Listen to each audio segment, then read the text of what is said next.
Oi, somos da turma A do primeiro ano de Eletrotécnica do Instituto Federal de Camaçari.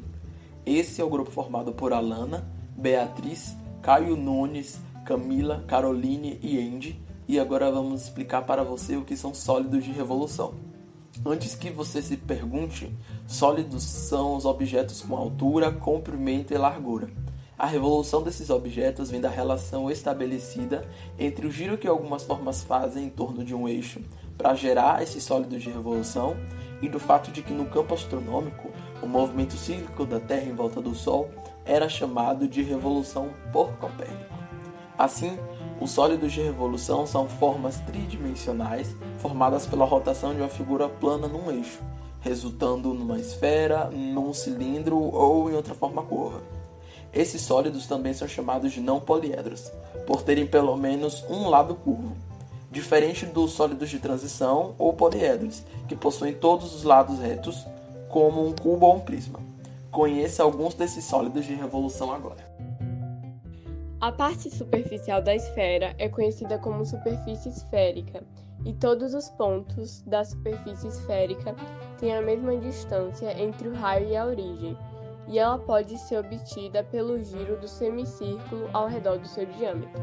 Para calcular a área, se usa a fórmula área igual a 4 vezes π vezes r ao quadrado. Na esfera, também encontramos os polos, que são as extremidades do diâmetro da mesma, os paralelos, que são as circunferências perpendiculares à rotação do semicírculo, e o maior paralelo é chamado de equador. E o meridiano, que é a circunferência encontrada na vertical, está contida na esfera. A parte da superfície que teve formação pelo giro de uma semicircunferência em graus ao redor do diâmetro de uma esfera é chamada de fuso esférico. Um fuso esférico é equivalente a um fuso horário. Para conseguir a sua área, nós calculamos por meio da fórmula área do fuso igual π vezes raio ao quadrado vezes ângulo θ sobre 90 graus. A cunha esférica é o sólido geométrico gerado pela rotação de um semicírculo, quando essa rotação tem um ângulo menor que 360 graus. O cálculo do seu volume pode ser realizado pela regra de 3 e logo chegar à forma volume da cunha igual a π vezes raio ao cubo vezes ângulo θ sobre 270 graus. Secção é a convergência entre o plano e a figura que a sofre. O plano secante é quem faz uma secção na esfera. Quando ele passa pelo centro da esfera, a formação é chamada de círculo máximo.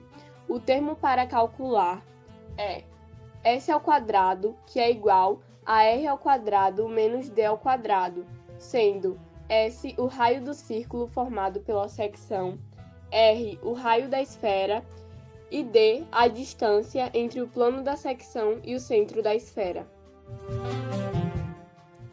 E para calcular o volume da esfera é utilizada a expressão volume igual a 4 vezes π vezes raio ao cubo sobre 3. Alguns elementos que têm formato esférico e estão presentes no nosso dia a dia são bolinhas de gude ou bolas que são usadas para outros esportes, e o globo terrestre. O cilindro é um sólido de revolução que pode ser classificado em reto ou oblíquo. Neles há eixo, altura e raio, e geratrizes, esses que são segmentos paralelos ao eixo. As extremidades das geratrizes são pontos da circunferência das bases do cilindro.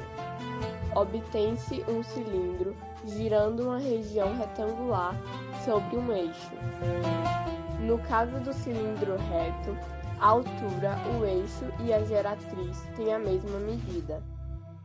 A área externa de um cilindro é dada pela área das suas bases, que é 2 vezes π vezes raio ao quadrado, somada à área lateral, que é 2 vezes π vezes raio vezes altura, e assim será 2 vezes π vezes raio ao quadrado mais 2 vezes π vezes raio vezes altura.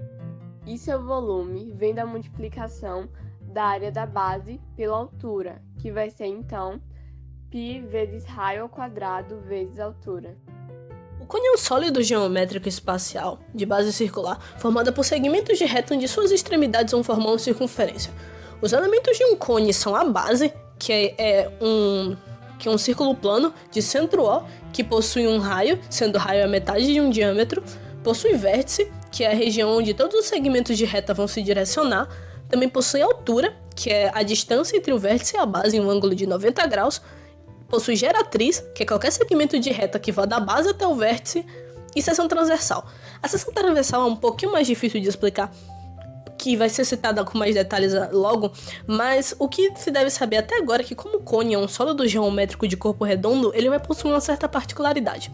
O que acontece é que caso o cone seja dividido em uma seção paralela à sua base, vai surgir o tronco do cone, que vai ser citado com mais detalhes em breve.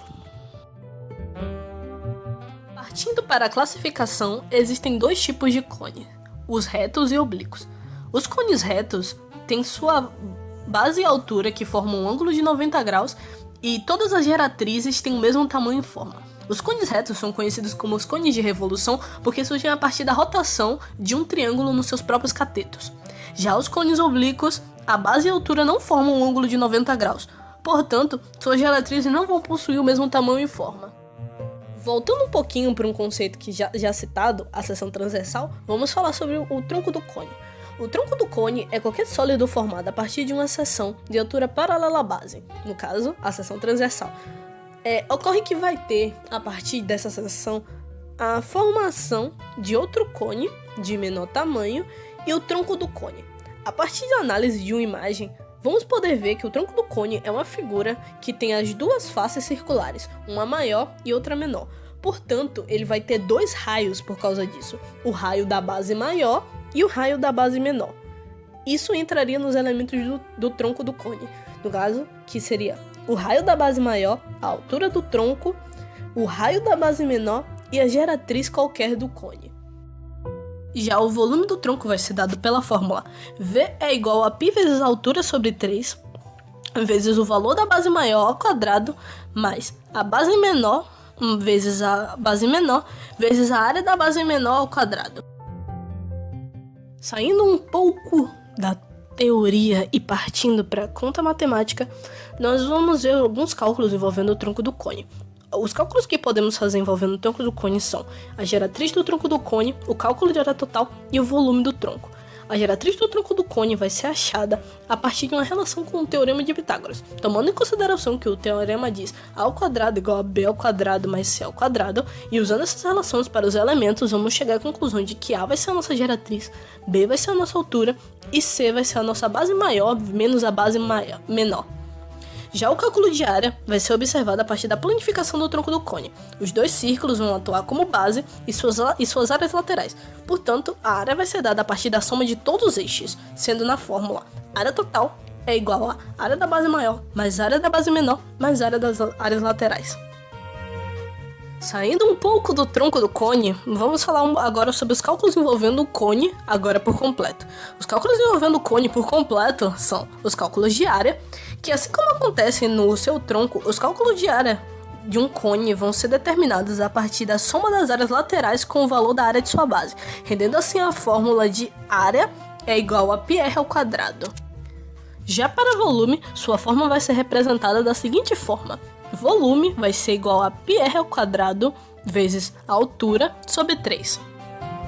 E agora, para finalizar sobre os cones, citando alguns poucos exemplos do cotidiano, temos as casquinhas de sorvete, os cones de sinalização de trânsito e o funil, além de outros exemplos como o chapéu de aniversário e etc.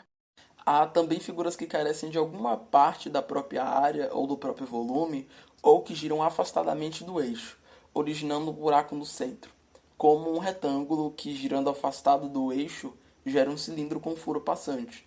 Nesse caso, para calcular o volume do cilindro sem o furo, é necessário subtrair o volume do cilindro menor, que é o furo passante, do cilindro maior.